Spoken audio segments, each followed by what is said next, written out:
All right. There's a lady on Facebook.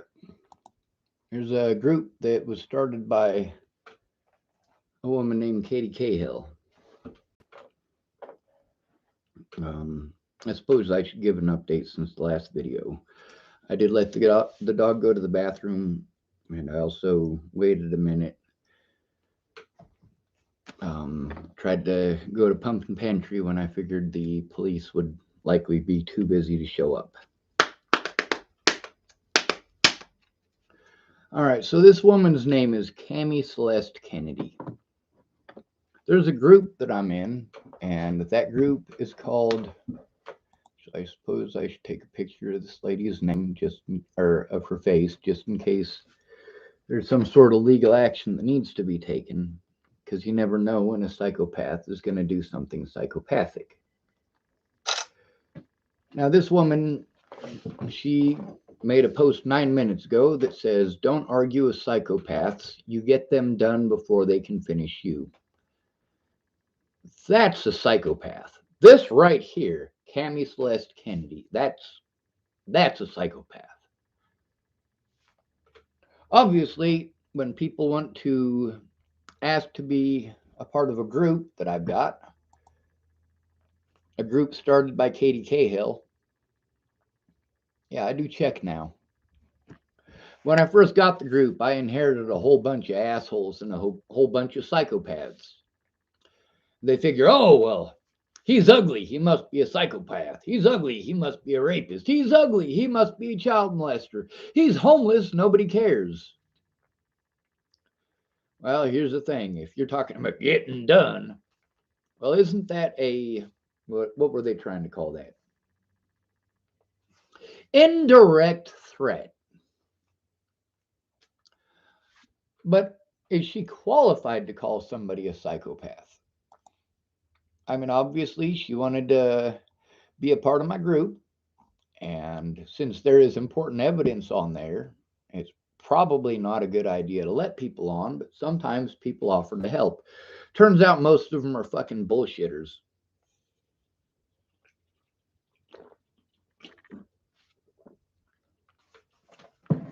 We do have laws in place that make what was done to me illegal.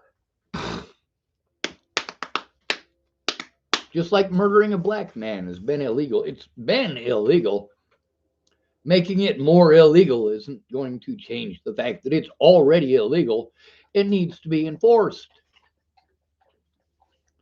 The best way to ensure that it's enforced, of course, is through full-time surveillance. And not surveillance as in you have every single officer followed around by a team in a white van. That's just creeper shit right there. I mean, they're body cameras. If a police officer does not have their body camera on while they're on duty, I think that camera should beep like a motherfucker so that people know that their body camera is not on. They are on duty. And that's actually pretty easy to do.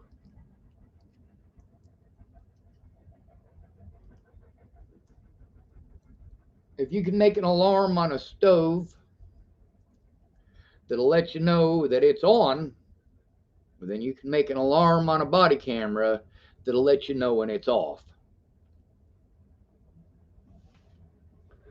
Um, Obviously, you should be able to go to the bathroom, but you know what? I've had diarrhea on camera. Maybe not. Maybe that's a little bit of a stretch. And now, this lady, she wanted to be a part of this group, the Real Justice for Natalie Bollinger group. Now, this thing is such a fucking pain in my ass, but it shows a lot of the threats and harassment and intimidation. It shows what a lot of their friends and family were doing. And of course, I got screenshots that show that my harassers and the people who are threatening me and being predatory Most of them can be either traced back to being friends with Jennifer Farina Bollinger, who would obviously not be somebody decent that I would allow in the fucking group. When I tried to show evidence, she tried to bury it with bullshit. Oh, we feel so bad for Natalie. No, the fuck you didn't. No, the fuck you didn't. In life, you made her life hell. You taught her to be a fucking psychopath. Sorry, narcissist. You can tell by the hundreds and hundreds and hundreds and hundreds of selfies that she took. Her sister is even more narcissistic. Natalie, at least once in a while, took pictures of friends or family or her dogs. But Alicia, for the most part, it was pictures of herself. So her sister is even more narcissistic, in my opinion. But then again, am I really qualified to make that decision? Anyway, Cami Celeste Kennedy wrote in the group, it's got some questions like, why do you want to join this group? And she typed, because I feel always sorry for all victims and their grieving families. Well, I would almost believe that if it weren't for that psychopathic bullshit that she typed.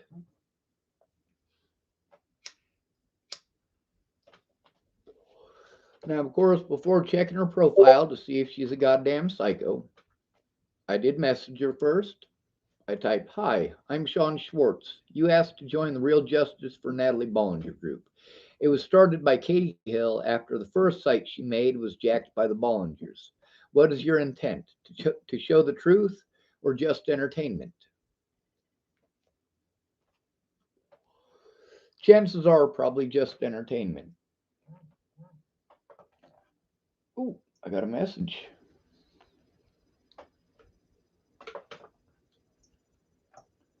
Wonder if it's someone important.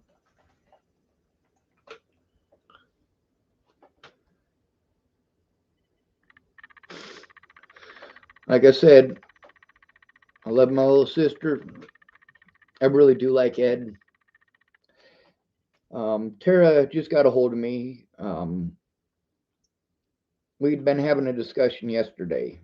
She was letting me know, have you tried all this bad cop tried taking all this bad cop harassment stuff to the U.S. Marshals? I typed, it's not their job. U.S. Marshal Service enforces the courts. In order for them to get involved, you have to be in violation of the courts. She typed, but I'm told that if you're dealing with bad cops and you tried turning them in every place else, you go to them. They like taking down bad cops. You have enough proof, but I'll look into this further for you. And I typed to her, I looked it up and called already several times. They transfer prisoners, protect judges and juries. They don't investigate bad cops. However, please look into it so you can verify. She typed, yep. So I typed, what did you find out? Of course, most of this conversation was yesterday. And today she replied, been a busy day getting my stuff done right, picking up some papers for car insurance stuff, and also eating some lunch. She typed that yesterday. Today she typed, I did look into U.S. Marshals, made some calls, and got nothing. Sorry. It's okay. Typing it's okay is a lot nicer than typing I told you so.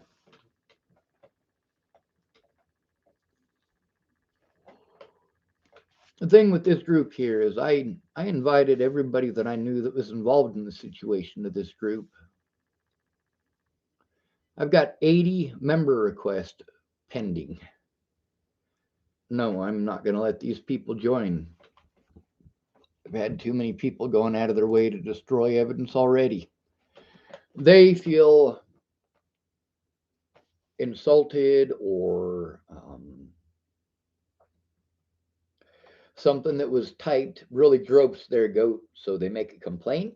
And the problem with that is that if they make that complaint, it removes the comment. If it removes the comment, then the evidence is destroyed, and these people have now broken the law. Just like all those nurses that were part of the group that saw these things going on, the threats and the harassment.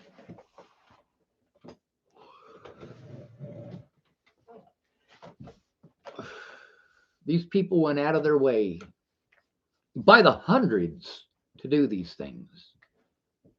And the police want to pretend that I'm schizophrenic for even saying it and outright just refuse to look at it, and magically there's no crime. Just like Tara Smith from the Department of Health and Human Services, Adult Protection Services Division, wanted to turn off the evidence I was trying to show her and just talk over me. Thank goodness I recorded that on that computer and not the one that was wiped. Now, I was afraid of Ed going to jail for what he did, for misleading, all of that, and he's lucky. He is a, what's the word I'm looking for? Schizoaffective. That means that he's got schizophrenic traits, and then he's also got traits of bipolar disorder. And together, well, trauma can kind of look like that. Long-term abuse can very much look like that. There are so many people, about 40% of the people who have been diagnosed with schizophrenia in the United States are not schizophrenic. They're victims of long-term abuse. You guys got to hear Marcia Estrada saying that those trauma responses can sometimes mimic bipolar disorder, and understandably. But the other thing is that a doctor needs to actually take the time to find out. Now, the difference between the doctors that I saw when the police took me in, you have to exhibit these traits for, depending on who you ask. When I read it up in the DSM-5, it said 6 months, but another doctor that I talked to, he said 4 to 6 months. And none of these places that they tried claiming that I was schizophrenic, none of those places were able to diagnose me as schizophrenic. None of them. 4 to 6 months. I was never diagnosed as schizophrenic. These places just wrote it down because Scott DaCosta said so. They just wrote it down because in Colorado, Amanda Jonas said so. They just wrote it down because, well, Cody Selhorst and Jared Hahn said so.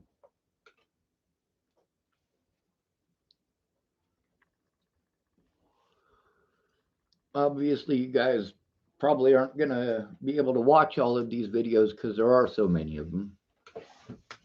There's a lot of people that think that this is for their entertainment and I should gear my channel for their entertainment. I will probably make a video after that for all of you assholes. This ain't for your entertainment. I'm trying to get as much up as possible. I'm trying to get my words up as best as possible. And obviously, the more stressed I am, the more difficult it is to spit it all out. Then there's the fact that I got to try to spit it all out in a 15-minute session with people who, when you're in the jails, it's not at all like going to Marcia Estrada. Marcia Estrada and the people who are licensed independent mental health care professionals in the jails and prisons, their jobs are entirely different. All they care about in the jails or prisons is shutting you the fuck up. They ask very misleading questions, and when you try to explain what's going on, they don't give a fuck. They don't give a fuck. Their line of questioning is very specifically geared towards trying to alleviate anything that they have done wrong. It's specifically designed and geared towards ignoring any issues that you actually have and just trying to find out if there's something that they can twist to pretend like you're suicidal. Meanwhile, they push you to the point that you're actually suicidal.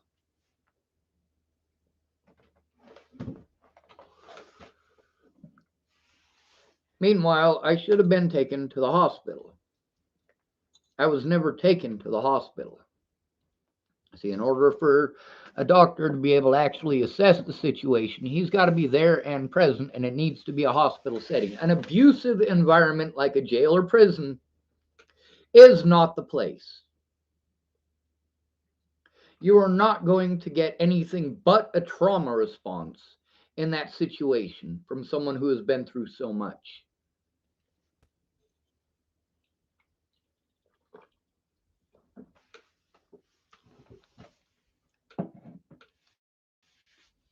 When I'm freaking out, it's difficult to get any useful information out of me. Now, these officers, many of them were explained what not to do if they want to get useful information out of me. Miss Peaches, in one of the phone calls with her, explains that she had told the cops not to do the exact things that they had done. That she had explained to the cops that it has to be one on one.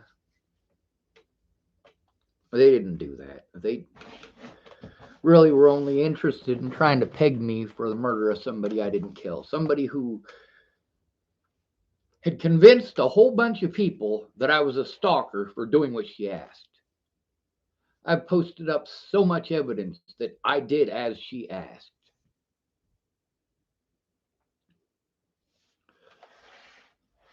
Oh, I also do my best to show the truth, even if people don't want the truth to be known. If they don't want people to know that they were involved, you know what? People are dead because you didn't come forward, because of your pride, because of your ignorance, because of your stupidity. And meanwhile, many of these people, the reason that they never came forward is because they were afraid of these people in these Natalie Bollinger groups targeting them.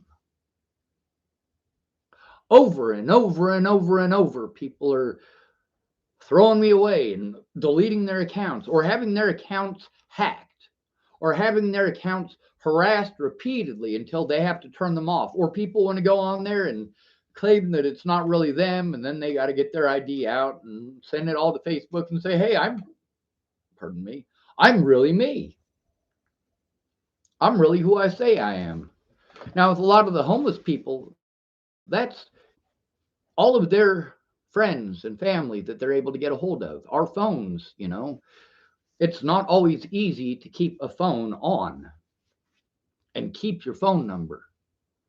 It's not easy when you go to sleep and people, you've had a rough day and you aren't going to sleep. You're passing out from exhaustion. You are in a deep sleep and they take everything that you got. Homeless people do this to us. A lot of people want to talk about black on black crime. What about homeless on homeless crime? Yes, homeless people know that it's easier to victimize a homeless person than it is somebody in a house. If they break into your house, there's breaking and entering. And there's also the fact that the homeowner has a good chance in the United States of owning and possessing a firearm. So you break into somebody's house, you might get shot. With a homeless person, shit, they're lucky to have a knife. And if they have a knife, well, then the cops want to arrest them for having a knife. And then there's the rules about how big of a knife that you're allowed to have, and they'll steal your knife even if it's under that size. They'll still charge you for it. You're fucking homeless. Nobody gives a shit. The DA doesn't give a shit. He is just glad that he's got, well, a job. And the public pretender doesn't care. You're a fucking homeless person. You don't matter. When Natalie Bollinger was killed, my Facebook profile picture was a domestic violence awareness ribbon. Now, my Facebook profile picture is of Thomas Kelly, who was beaten to death by police in California. Beaten to death. And the cops got away with it. The DA said on the news that there were 24 investigators on this case. 24 of these guys' co-workers allowed them to go free. It's obvious to anyone that saw that video that that was completely wrong. But he wasn't black, so BLM didn't care. He wasn't a woman, so none of these women's rights places cared. Now, why is it that these other places didn't get involved? Why is it that all of these services that are state run, that are supposed to prevent disabled people from being abused, why didn't they get involved? My profile picture is, you have to click on the picture and it tells you that it's a graphic image. His face is fucked up. He's got gauze sticking out of his nose and wrapped around his head. He's got tubes coming at him all over the place. He's swollen. He's puffy. He's discolored. And that picture was taken just a few hours before they pulled the plug. What was Thomas Kelly's crime? We still don't know what crime he supposedly committed. There's no evidence of those crimes. None. Now with Ed is schizophrenic. Well, schizoaffective. If the cops wanted to beat him to death, they could get away with it. With the stuff that he said here the other day, they could arrest him on making terroristic threats. But the other thing is, like, he's trying to impress my sister. You know, he's not actually intending on doing those things. But as far as violent schizophrenics go, you know, yeah, it's fucking scary to hear that shit. Even when he's talking about how he would hurt my predators. No, don't hurt them. Don't threaten to hurt them. Don't threaten violence against anyone around me. It freaks me the fuck out. Now, obviously, I was already aware that he was schizoaffective. And that's what makes it so that he's not going to have to go to jail. He's not going to get any of these crimes. He didn't do them intentionally. He just didn't know what the fuck he was doing, and he was trying to impress my sister. It's a no fucking brainer here. There's also the fact that even though that computer had a lot of recordings with people like Joel J, not Joel J, John Starkey, who's our current county prosecutor. There's phone calls with him. There's phone calls with the public pretender's office in Rawlins, Wyoming. There's calls with the public pretender's office in Larimer County, and calls with the public pretender's office in Arapahoe County. There's calls with the public pretender's office in Boulder County. I mean, this shit happened all over the United States. I had to move to multiple jurisdictions to get away from my predators. Many of my predators were police. The problem is that, well, you can't outrun a radio. That was something they used to say frequently in the 1930s. You can't outrun the radio. That was when they really started pushing hardcore to have radios in police vehicles. For good reason.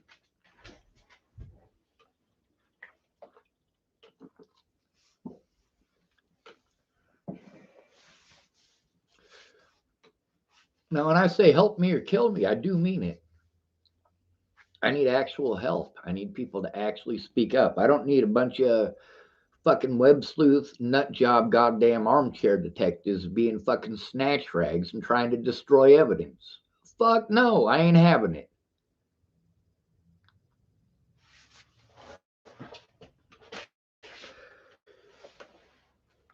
The cops repeatedly told me things that were different from what they told other people. But also, they kept on changing their minds. So some of these other people were told the same things that I was when I tried to turn it in. Some of them were told different stories depending on who they called. Meanwhile, it is never okay to try to turn in cops that are your predators to the same department. A lot of these places said, oh, well, you have to call their superior officer. I've done that. What did that do? It allowed them to destroy evidence. It allowed them to cover up their crimes. It allowed them to cover up the crimes of their officers. Another tactic that they use, when you try to turn them in, they'll charge you with bogus crimes, crimes that never happened. That's something that is beyond me. Why is it that when I actually committed a crime, they kept on dropping the charges? That's fucking stupid. Why is it that I didn't commit a crime, but they wanted to pretend that I did, and magically, well, their word is worth more than mine because they pretend I'm schizophrenic? In each and every one of these cases where I did actually break the law, it was in an attempt to save lives, in an attempt to show the truth.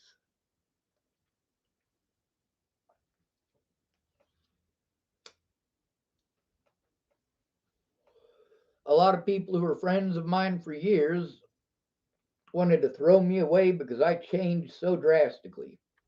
Well, take a look at what I've been fucking going through. Oh, yeah, you never bothered. While these web sleuth, armchair detective, punk ass little bitches, 5 years in, are still doing this shit. The police, 5 years in, are still doing this shit. Robert Warnick, still doing that shit. Leslie Snell, still doing that shit. Scott DeCosta, still doing that shit. You have any idea how much time I've spent locked up for crimes that I did not commit in the last 4 years? About 2 years. Yeah. About 2 years worth of being locked up in the last 4 years for trying to turn in my predators. The problem is when you're locked up, you don't have access to the evidence. You don't have the ability to do the things that you need to do. And when it comes down to the last minute bullshit like what I've had to deal with, I mean, obviously, I got tomorrow, today and tomorrow, to get this fucking paperwork turned in. Marcia Estrada claims that she talked to Joan Hanson and that Joan Hanson is going to talk to the judge. It's Judge Randon Rowland. Your connection is unstable. Please wait while we try reconnecting. Oh, and there it went away.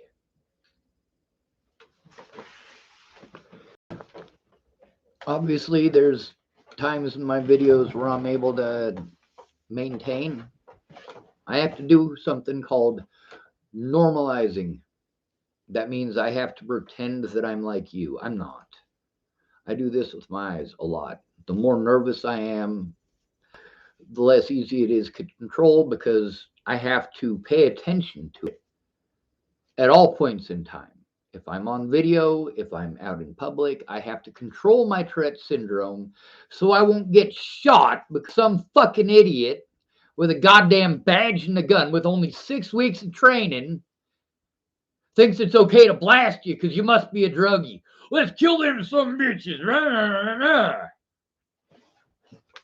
Those pieces of shit.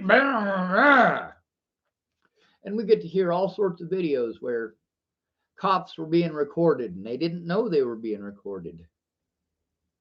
And they continually do that shit. I've posted up time and again other victims of this, not just me, but these other victims.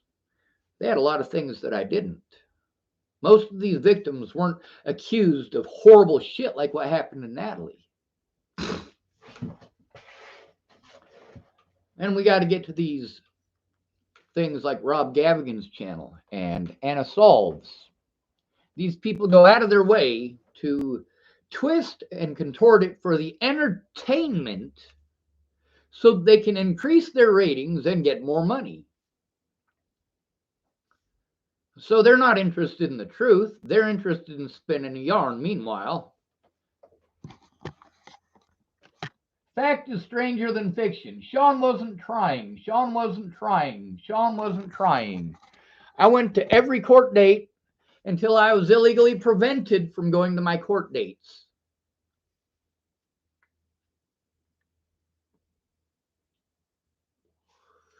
Now, did I go threatening to kill the Bollingers? Did I go threatening to kill Alicia? Did I go threatening to kill Danica or any of the other people in her family? No. Now, with the situation at my grandmother's funeral and the way that the police dealt with that situation here in Chapel, Nebraska, sorry, we don't have police. If you're a police officer, you might actually rise through the ranks based on your own credentials. Sheriff's Department is a popularity contest. Always. Whoever is the most popular is going to fucking win. It'd be nice if a decent excuse for a human being would run against Scott DaCosta.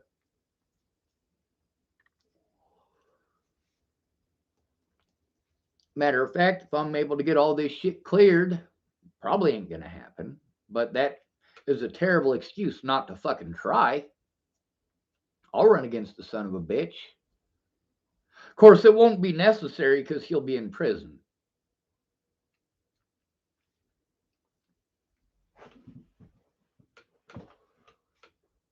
Through all of this, people have gone out of their way to attack me every way that they can. Attack me everywhere that I try to show the truth. I got to deal with nut jobs saying, "You're still stalking Natalie after all these years." You can't stalk a dead person, stupid.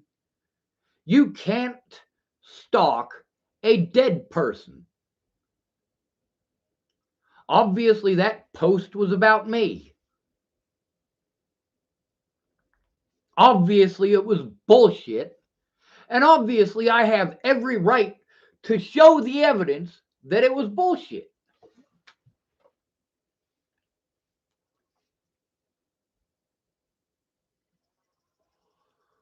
On the bright side, it's not like I don't have the evidence, but putting all that into one book, I've got, I believe I might even have it on this computer as well. It's called Sean's Statement. Let's see. Therapy 101, Bobby, Haley Ledford, Daniel Apathy, Gabby Petito, Alicia Bollinger, Robert Warnick, Travis Dean, Seth Franco, Frida Noses Gun, Audrina Pipe. There's another one of Bobby Forrest.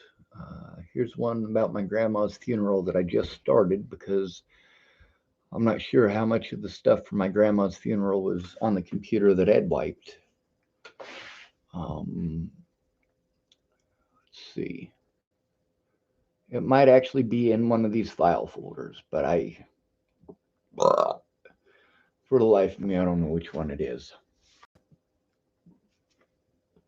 I am certain that it's on that computer. I am certain that it's on the Google OneDrive thing. I'm certain that I've got it sent in emails. So, I mean, it's not like I can't actually access it ever, no matter what, or anything crazy like that. It's not like it's completely gone forever if it was on that computer that was wiped. But the one that was wiped had the most condemning and damning evidence on it. And God, I'm still pissed off at Ed, and I'm still pissed off at Tara for bringing him over.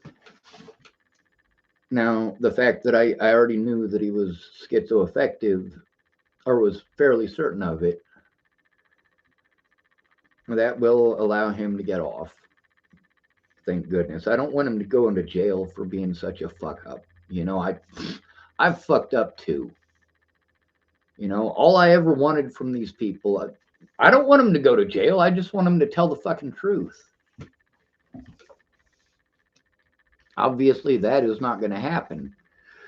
And as a result, if they're not willing to show the truth, well, it's time to take more screenshots and post it up for God and everybody on the internet to see. That these pieces of shit knew I was telling the truth. These pieces of shit pretended to be my friends. These pieces of shit claimed that they were my friends and claimed to love me. If you love somebody, you don't fucking do that shit to them.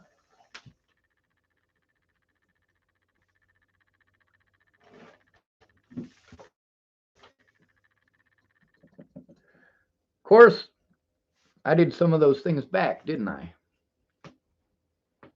They didn't fucking like it, did they? One small, tiny little bit of what I went through, and they fucking flipped their goddamn wig. On the bright side, I'm not a baby killer. That's right, a baby killer. Had a lot of people send me shit like that. Now, that's something that asswipe William Barr, he wanted to say he called me a baby killer. He's a straight up fucking murderer. Straight up. He wants to tell me that he felt so bad about the things that he did fighting for our military that he found God. Well, good for you. If finding God made you a bitch, maybe you need to find a different God.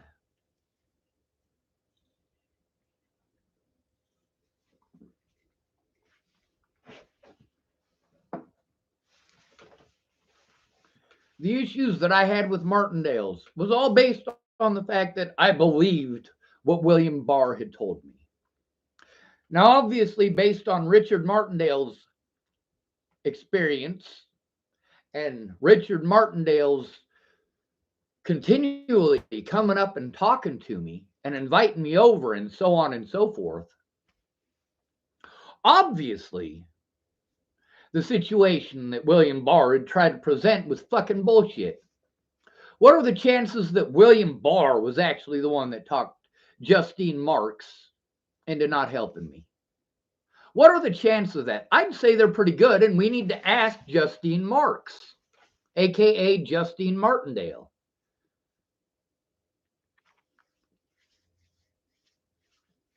These people want to be cowards, that's on them. I'm still going to tell the truth. If you want to be a little bitch about telling the truth, keep in mind that it is specifically because you wanted to turn a blind eye that many other people are dead. Of course, there's also the fact that if they hadn't turned a blind eye, none of this would have happened the way that it did. I wouldn't have known about what Clearview was doing, and I wouldn't have been able to speak out about it.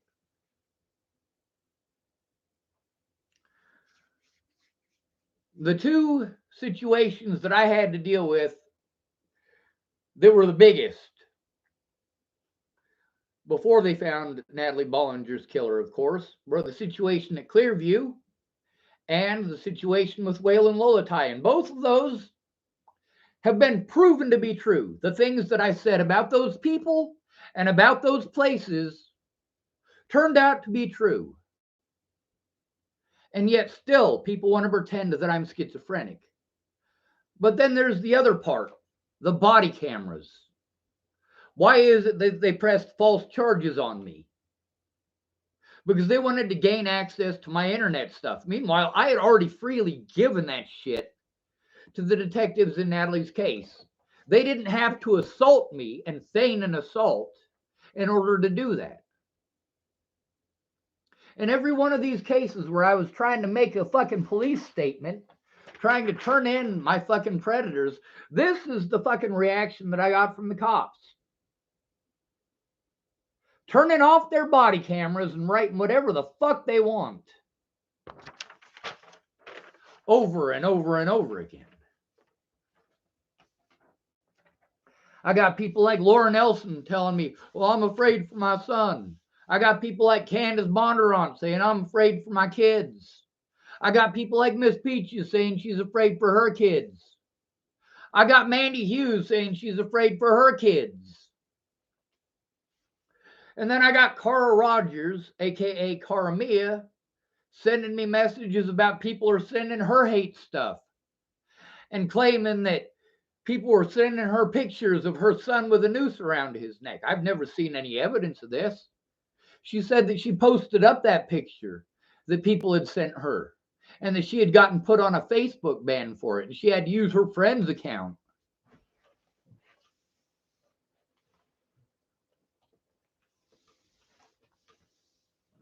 I had to worry about a lot of people's kids. I also had to make sure that the truth was out.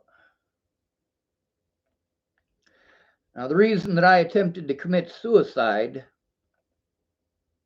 before they found Natalie's killer is because so many people were sending me this shit and telling me this shit and telling me they're being threatened and harassed in these Natalie Bollinger groups, claiming that the cops don't give a shit. They won't do a goddamn thing about it.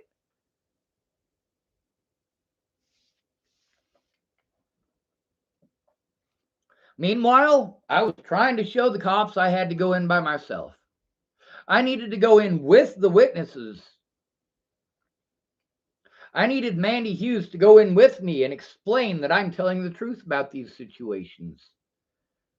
I needed Shannon Alvarado to write a fucking police report. Shannon Alvarado is not fucking capable, all right? She's just not. She doesn't have ADHD. She doesn't have OCD. She has alcoholism, which is a very different monster altogether. And obviously, I'm not talking about a monster under your bed. I'm talking about a figure of speech. I'm also not talking about these monsters. It's not a drink. For those of you who want to go out of your way to twist all of my words into something I'm not actually saying.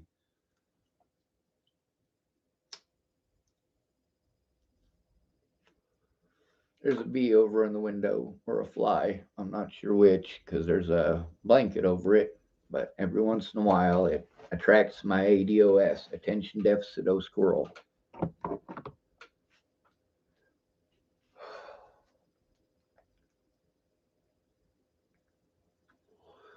I'm mad for good reason. People are dead. A lot of witnesses are dead. A lot of people committed suicide in this situation. A lot of people overdosed. Meanwhile, these people aren't the ones that I should have had to go to. I asked Natalie Bollinger to call off the dogs. When people say, oh, you harassed her every day in emails. No, there were 6 days total where I messaged her. 6 days total in that entire year. And that was when I either had just been assaulted or I wanted to go visit someone somewhere where I was assaulted. She had threatened me with the cops. I told her to give the cops my number. I was trying to do this the right way.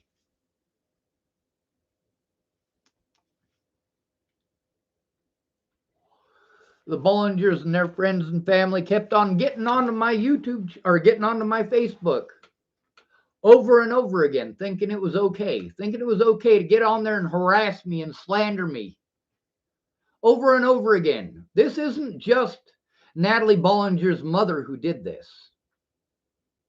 When Mandy Singer's son disappeared, Natalie's mom got on there and was calling me a stalker. You're a suspect. Where's my daughter, stalker?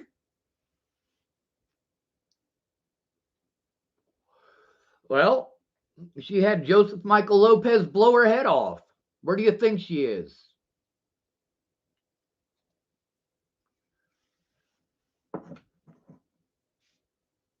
Natalie Bollinger let me know the hell that her mom put her through, the hell that her father had put her through, the hell that her Uncle Troy had put her through. She was very pretty. Her twin sister is very pretty. And these 6 son of a bitches couldn't keep their nasty cockbeaters to themselves. Now we got all these man-hating groups trying to pose as feminist groups. They're not feminist groups. When a man comes forward about his abuse and the things that he had to endure, most of these feminists in these feminist groups attack him as if he is a bad person. What happens more to women? Does that make it okay? Is it okay for a grown man to rape a child just because that child is a boy? I say it's not okay. I say that raping someone is wrong regardless of what gender they are.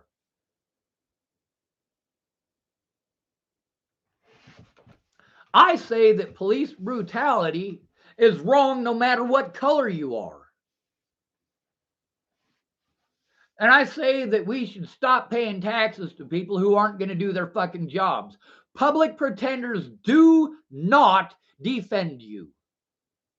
If you are a single mother with 4 kids who just got busted selling meth, the public pretender feels sorry for you because you're a mom. You're guilty as fucking sin. But she'll trade 5 homeless people to the DA to get that woman off. How fucked up is that? You are selling 5 lives into horrible conditions because you feel sorry for a goddamn meth salesman. Holy hell. Holy hell, Batman.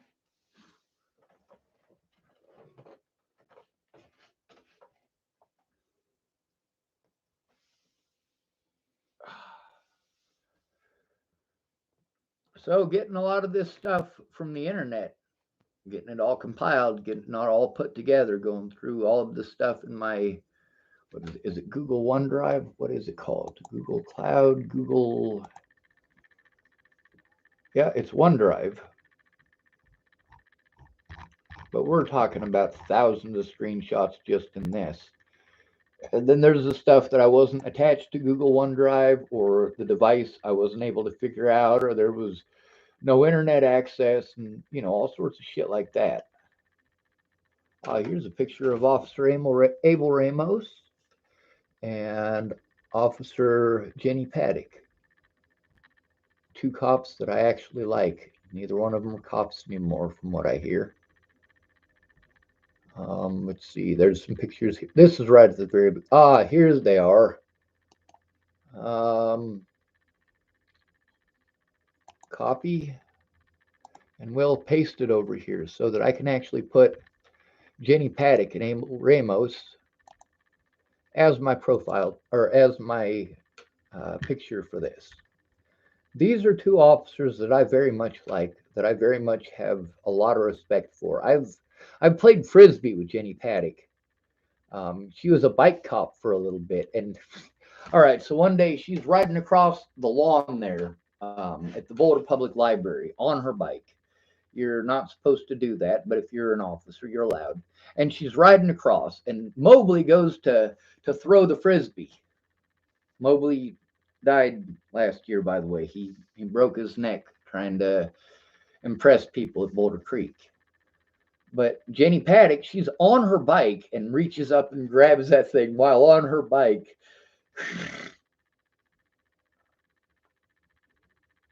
It's a good story. Abel Ramos, when I brought the situation with Maddie Boa, she had been telling me about her dad beating the shit out of her for being a lesbian. And I went and let Officer Abel Ramos know. I'm like, hey, these kids are down here. They're hanging out with the worst of the worst here. He said, Sean, they have as much right to be here as you do. And that's where I decided I was going to have to be friends with Maddie Boa. I mean, I couldn't very well turn it in. All these officers say the same thing about the victim has to come forward. And in all these cases, I let the victims know that I would go in with them. When Jamie Curtis was telling me about John Payton, or not John, that's James and John Payton are twins. They're from Lodgepole. When she was telling me about James beating her and she was bruised up one side and down the other. I mean, the bruise that she had on her arm was like this big. And then she had bruises down the back side of her leg here and up her back. And what she told her son is that James had thrown her down the stairs. And I do have that recorded.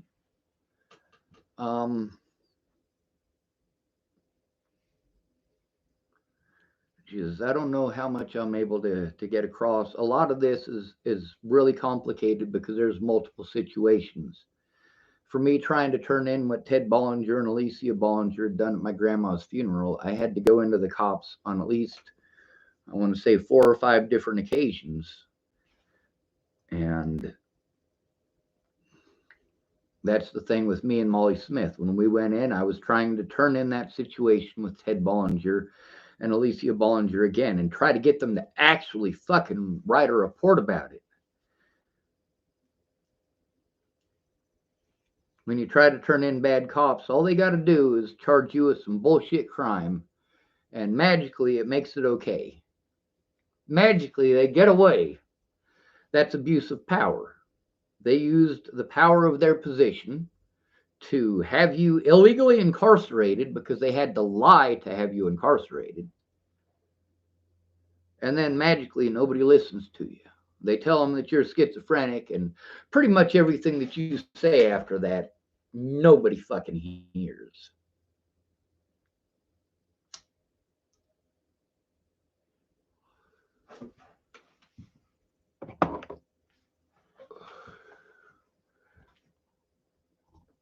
I was hoping my sister would sit down and read some of this stuff. Here's some videos. Here's a 14-second video. The walk that I had to make all the way to Miss Peach's from South Zuni, which is where Ken and Leah live. It's in Inglewood. By the way, they didn't charge me with any crimes in Inglewood. They charged me with crimes in Sheridan, and the Sheridan Police Department was the ones who did that. It's out of their jurisdiction, and I was tortured into pleading guilty anyway. So this one right here is of Yale as I passed it. This one right here is Virginia Avenue as I passed it. That was when I was going to see Miss Peaches. And then there's on the sidewalk, there was a dead fox, and it looked like it had been shot. And I took some pictures of it. I don't know how to get all of these things to you guys without breaking some rule or some law because of names and phone numbers and shit. But this is all stuff that I had sent to one of Natalie's ex-stepmothers because she was offering to help and claiming obviously not all of them. We had a lot to do. Here I've got about, let's see, how many are per row? 1, 2, 3, 4, 5. So 5, 10, no, 6. 1, 2, 3, 4, 5 on that one, but 2, 3, 4, 5, 6, 7 up there. I don't know. Maybe it's because they're different sizes. Let's see, 7, 14, 21, 28.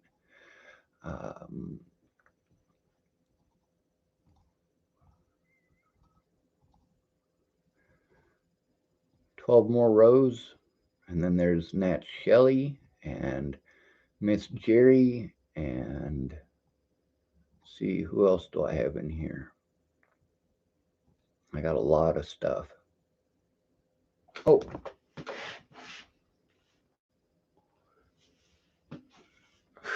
Yeah, I was about to say I could take my camera and point it at it, but I realized that these ones all have their phone numbers in them.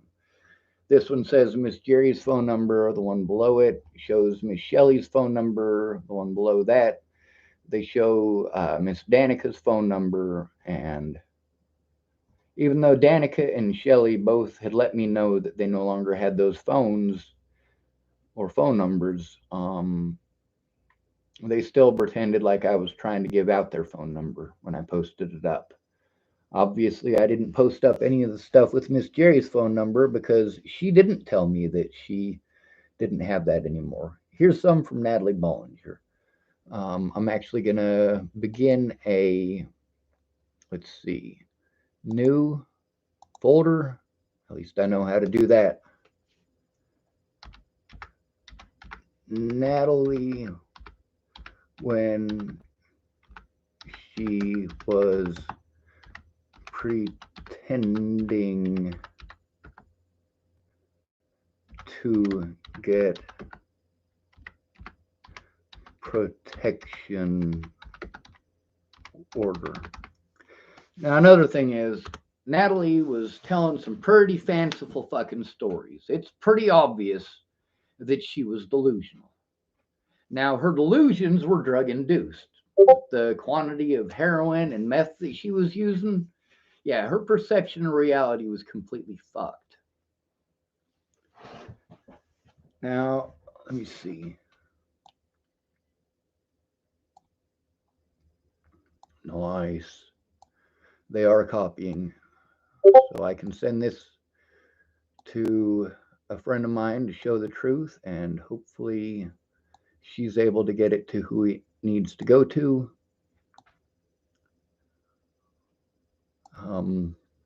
I suppose I could probably read these to you, and I guess I'll do that. Um, I'll start a video in just a second and start reading this shit. Now, her phone number is no longer in service, obviously. She's dead. She's been dead a while.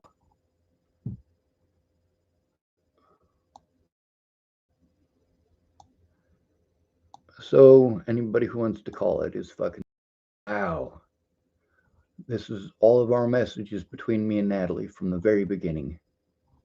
I am scrolling up, and holy dear God, there's a lot.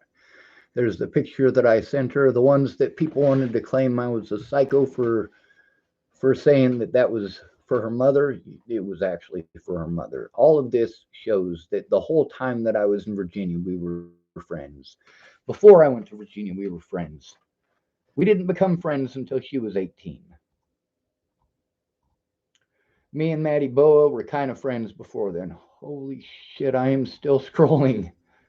There's the pictures that she sent me of the leg that she broke when she tried to kill herself because I wasn't there fast enough. Here's the picture that I took of her on, what was it? October 8th, I believe, October 7th or 8th. It was the first time that we had spoken with Miss Shelley, or that I had heard Miss Shelley's voice, because they were trying to convince her to move there. Here's a bunch of stuff from Brenda Dickinson, and it's going to get posted as well. It doesn't have any private information like phone numbers, so you're going to get to see what a piece of shit she was, how much she actually knew about and didn't say a goddamn thing. Here's some of the threats and stuff that Candace Bondurant was talking about. Let me see.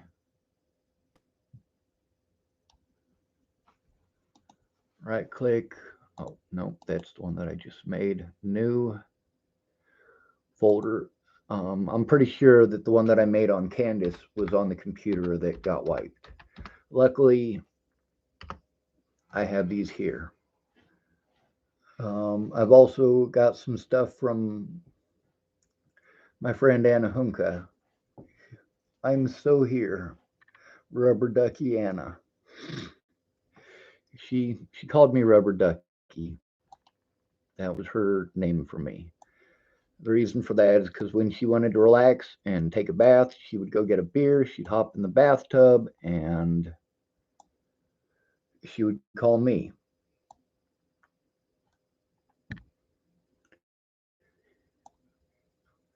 The situation with me and Candace and the issues that we had, they were based on the fact that she told me this shit, but she never came forward to anybody else about it. She wanted to hide like a little fucking coward. Here's some more threats. Daniel Leota. That guy was a douchebag, but most of these people were. Let's see. Darren Hartman, you deserve to be shot in your head or hung, you pathetic monster. Here's one from a guy named Jared. You're a piece of garbage. Here's some shit from Cara Mia, aka Cara Rogers. And the fucking bullshit that she wanted to fucking sell me. It all shows that I was telling the truth from the very start. Here's some more messages from Shelly, because they were in contact with me both on Facebook and by telephone. Luckily, I took the screenshots. Unfortunately, the phone is gone.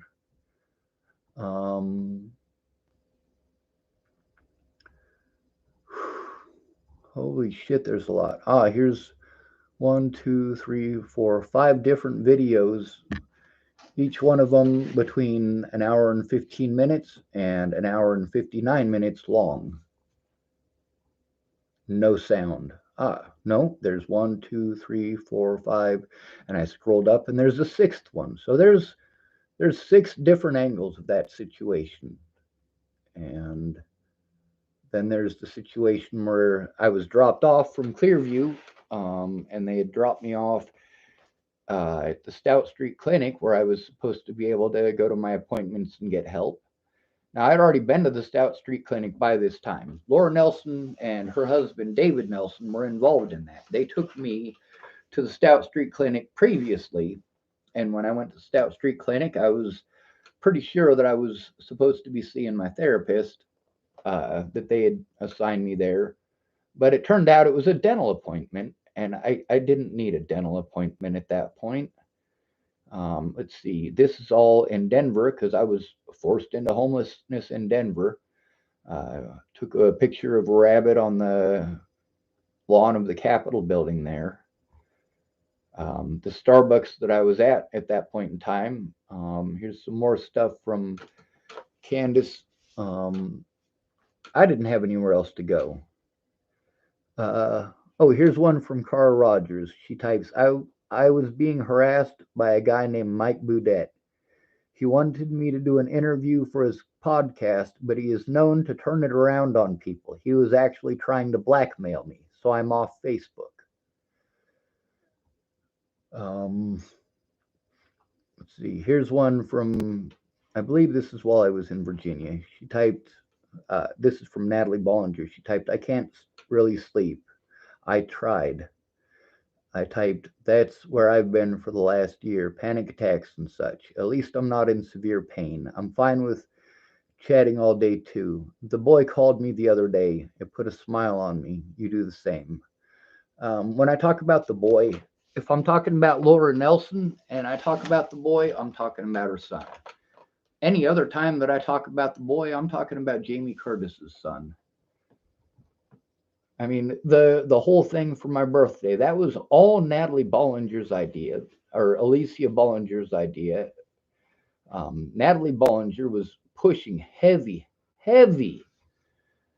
for me to do something with her. She wanted to buy me a cake and some other shit. You know, this is all stuff that people wanted to pretend that I was stalking her Facebook when, like, all right, the pictures of the car accident that she got into, the X-rays of her leg. This is shit that she sent me. It's not like I was having to stalk her profile to take pictures off of it and put it on there and make false claims.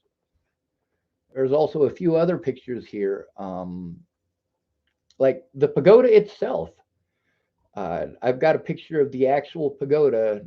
The day that picture that people were claiming I was stalking Natalie or whatever because I took the picture. That was their idea. They wanted to do that. Now, Alicia Bollinger is just as psycho as her sister. They were so kind to me in person. But over a fucked up telephone that wasn't my fault, that was all Alicia's doing. Ooh, a picture of Miss Jerry. I might have to download this one.